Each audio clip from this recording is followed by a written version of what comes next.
Gente, bienvenidos a un nuevo capítulo. Hoy estamos en Beijing. Vamos a recorrer como nuestro primer spot nada más y nada menos que el Palacio del Verano. Historias de corrupción, de imperio y de caída de una dinastía de 2000 años. Vamos a ver. El G que nos tomamos. Qué lindo bicho, ¿eh?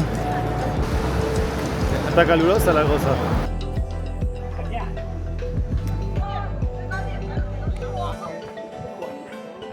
Gente, ahora sí estamos empezando con todo en el Palacio de Verano. Este palacio se construyó por primera vez, ¿sí? Recordemos, primera vez por la dinastía Qing, que fue la última en el 1750.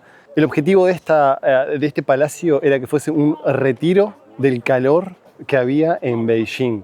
Exactamente cómo no lo sé, porque el calor que hace hoy, o sea, por Dios, nos estamos derritiendo, es insoportable. O sea, si acá hacía menos calor, no me puedo imaginar lo que sería Beijing.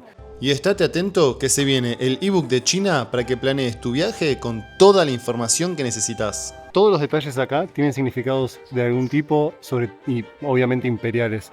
Los dragones que están acá tienen 5 garras. Ojalá se aprecie. Si se dan cuenta, las manos de los dragones tienen 5 garras. Eso era una característica imperial. Ahora mismo estamos acá. Es gigantesco. Vamos a ver cómo hacemos. Tenemos el lago y se supone que sigue después. Entonces vamos a tratar de hacer esta zona primero y bajar para ir a descubrir lo siguiente. Como les comentaba, se construye por primera vez en 1750, pero no por última, porque se destruye 2 veces.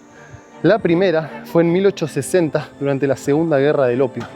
Si recuerdan, la Guerra del Opio es la que sucede cuando Inglaterra, intentando buscar una igualdad de comercio con China, porque importaba té, seda y otras cosas y China no importaba nada, intenta empezar a pagar con opio, lo que empieza a generar 10 millones de adictos a esta droga que empieza a destruir la sociedad. Entonces, uno de los emperadores lo prohíbe completamente y es lo que desata la Primera Guerra del Opio. En la segunda, 1860, destruyen por primera vez este palacio. Y no te olvides que encontrás hoteles, transporte, las mejores apps, cómo llegar a cada destino y los presupuestos en Islander Stories Plus, nuestra membresía en YouTube. Antes de contarles el segundo momento en el que se destruye este palacio, les voy a mostrar este templo precioso que se llama el Templo de los Mil Budas, que está en la colina de la longevitud, que es donde estamos ahora dentro del palacio, una colina, os imagínense. No tiene 1000 exactamente, sino que es un número que representa lo sagrado, la protección, la grandeza dentro del budismo, pero sí es muy interesante destacar la técnica de los ladrillos esmaltados, que se usaba mucho, que permite conservar los colores por siglos, y los colores verde y amarillo, que junto con los ladrillos esmaltados, que es una técnica muy particular y vista en lo que era el estilo Qing, de la dinastía Qing. Y ahora sí, ¿cuándo se destruye por segunda vez? Entre el 1899 y el 1901 se desata lo que fue la rebelión de los Boxer. ¿Qué eran los Boxer? Era una especie de sociedad secreta china que estaba en contra de lo que eran las influencias extranjeras e intenta a través de lo espiritual y las artes marciales expulsar. Entonces termina atacando lo que fueron embajadas en Beijing, cristianos chinos y otras guerras civiles que genera. Pero ahora, ¿qué sucede? Un personaje que aparece y del que vamos a hablar muchísimo a partir de ahora, que es la emperatriz Cixi, apoya este grupo.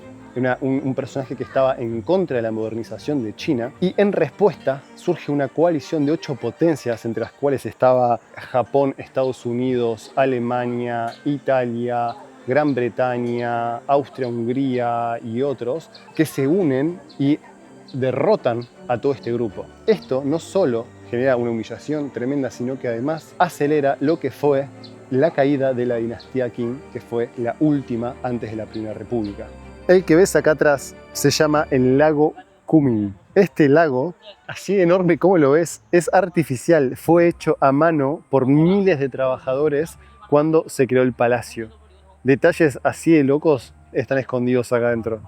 Uno de los puntos más importantes e interesantes para ver acá adentro es la torre de la fragancia del Buda. ¿Y por qué fragancia? Porque al Buda, la estatua del Buda que está allá adentro, se le veneraba con inciensos. Entonces todo ese humo sagrado que había fue lo que le dio el nombre de la Torre de la Fragancia del Buda. Está en el punto más alto de lo que es todo el Palacio Imperial. Durante casi 2000 años, como ustedes sabrán, China no tuvo presidentes, sino que tuvo dinastías y emperadores, familias e hijos del cielo que gobernaban con totalidad. Esto se termina cuando viene la última dinastía, que es la Qing, que reemplaza a la Ming, cuando los manchúes invaden y toman el poder. Son una etnia del noreste de China. Y esta fue la que instauró la dinastía Qing, que reemplazó la Ming. Bueno, ahora, ¿qué sucede? Durante unos siglos, el imperio Qing, la dinastía crece de una forma exorbitante, conquista territorios, lo que es Taiwán, Tíbet, Xinjiang, Mongolia, parte de Asia Central. Con esto empieza a desarrollar un poderío absoluto. Pero, ¿qué pasa?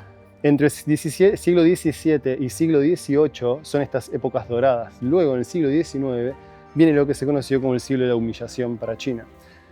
En este siglo tienen lo que es la Primera Guerra del Opio, la Segunda Guerra del Opio, la rebelión de Taiping con 20 o 30 millones de muertos. ¿Qué sucede? Esto empieza a generar revueltas y mucho disturbio político. Muchos distintos, provincias empiezan a confiar en generales locales y la unidad y la centralidad se empieza a perder. En un momento lo que era el emperador Xianfeng huye de Beijing y luego muere, dándole espacio a su concubina, y ahí es donde viene nuestro personaje, Cixi, a tomar el poder.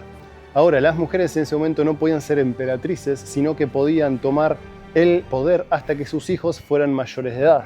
Bueno, ella va a gobernar por casi 50 años desde las sombras, a través de su hijo y de su sobrino. Ahora, conectemos lo que hemos dicho antes. Este palacio en general se destruyó 2 veces. ¿Qué va a ser tan interesante como personaje a Cixi y por qué se lo va a terminar asociando a ella con la decadencia de lo que fue el emporio Qing? Ella reconstruye en el medio de un momento de total destrucción del imperio, guerras civiles, guerras problemáticas a cada segundo. Ella va a desviar 1/3 del presupuesto anual chino, que fueron 300 millones de taeles de plata, que serían como 1100 toneladas de plata pura. Las va a desviar de lo que era el ejército, de una forma corrupta, para reformar este palacio, para poder descansar en verano. Imagínense.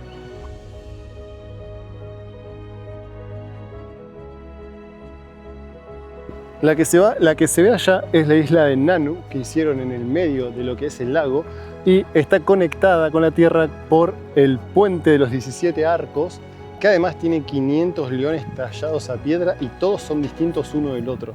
Como si el imperio hubiese querido dejar el detalle en cada centímetro de lo que es el palacio. Ahora sí, sigamos con la historia. Mientras ella gobierna como viuda, su sobrino, Guangxu, toma el poder por unos años e intenta hacer la reforma de los 100 días para modernizar China. ¿Qué es lo que hace ella y por qué se la conoce como un signo de la decadencia y del retraso de la modernización de China? Ella lo enjaula, lo encierra dentro de esta ciudad prohibida, dentro de este templo, y hace un golpe, de Estado para oponerse porque tenía miedo de perder el poder debido a toda esta revolución y a toda esta modernización. Dentro de lo que fue la reforma del palacio que mandó a hacer Cixi, se construyó este barco enorme que ven acá atrás, hecho de mármol. Este barco no flota, si lo dejan, obviamente se hunde, así como también se estaba hundiendo su milicia y su imperio. Bueno, ¿qué va a terminar de debilitar y destruir la dinastía? Surge lo que fue la rebelión de los Boxer, de la que ya hemos hablado. En el 1908 fallece Cixi, justo un día después que su sobrino, miren qué interesante, en estudios modernos se encuentra que él fue envenenado con arsénico, por lo que ahora se empieza a creer que capaz ella mandó a matarlo por miedo a que retome poder. Pero bueno, un día después que ella fallece, dejando a su sobrino bisnieto Puyi con 2 años en el poder. Imagínense el peso de tener un niño en el poder en una dinastía que está explotando y muriendo.